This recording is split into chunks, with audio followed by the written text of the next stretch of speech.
Sa bawat bahay, sa bawat pamilya, mahalaga ang pagkain. Pero, alam mo ba na hindi lahat ng pagkain ay nagbibigay ng sapat na nutrisyon sa ating katawan? Kaya naman, isang malaking hakbang ang ginawa ng gobyerno upang tiyakin ang mga pagkain natin, lalo na ang mga processed foods, ay may tamang nutrisyon para sa mga Pilipino. Dito sa Pilipinas, ang bawat sangkap may kwento, ang bawat kwento may halaga.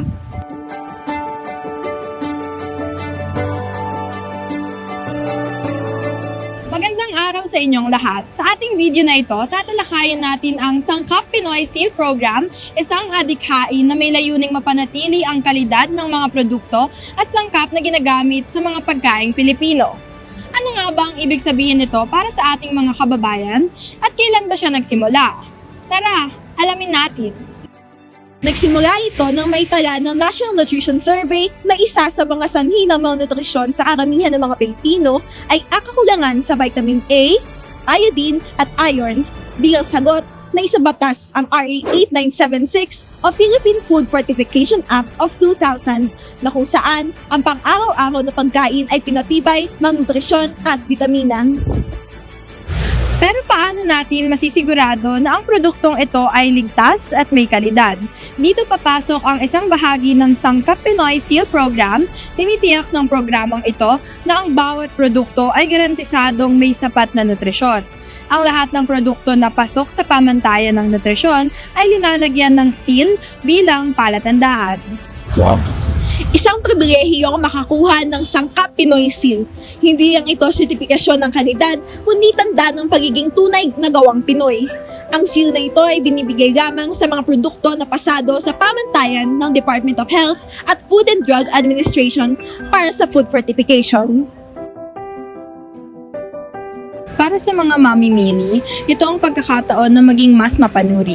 Sa bawat pagpili ng pagkain, mahalaga na malaman natin kung ang iyong binibili ay may sapat na nutrisyon. Ayon sa pamantayang itinakda ng DOH at FDA, ang mga sumusunod na staple foods ay kinakailangang may karampatang sustansya. Rice with iron, wheat flour with vitamins A and iron, refined sugar with vitamin A, cooking oil with vitamin A. Ang Sangkap Pinoy Seal ay nagbibigay ng tiwala sa mga Pilipino na ang kanilang binibiling pagkain tulad ng mga chichirya at delata ay hindi lang masarap, kundi ligtas, de kalidad at abot kaya. Sila'y sigurado ng seal na ito na sa murang halaga ay hindi tinitipid ang sustansya na makukuha. Sa ganitong paraan, mas mahihikayat ang mga mamimili na tangkilikin ng mga produktong may Sangkap Pinoy Seal.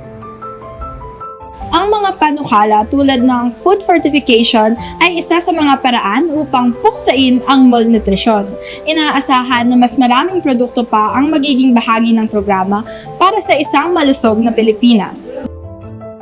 Laging tandaan na ang bawat sangkap ay may kwento at ang bawat kwento ay may halaga.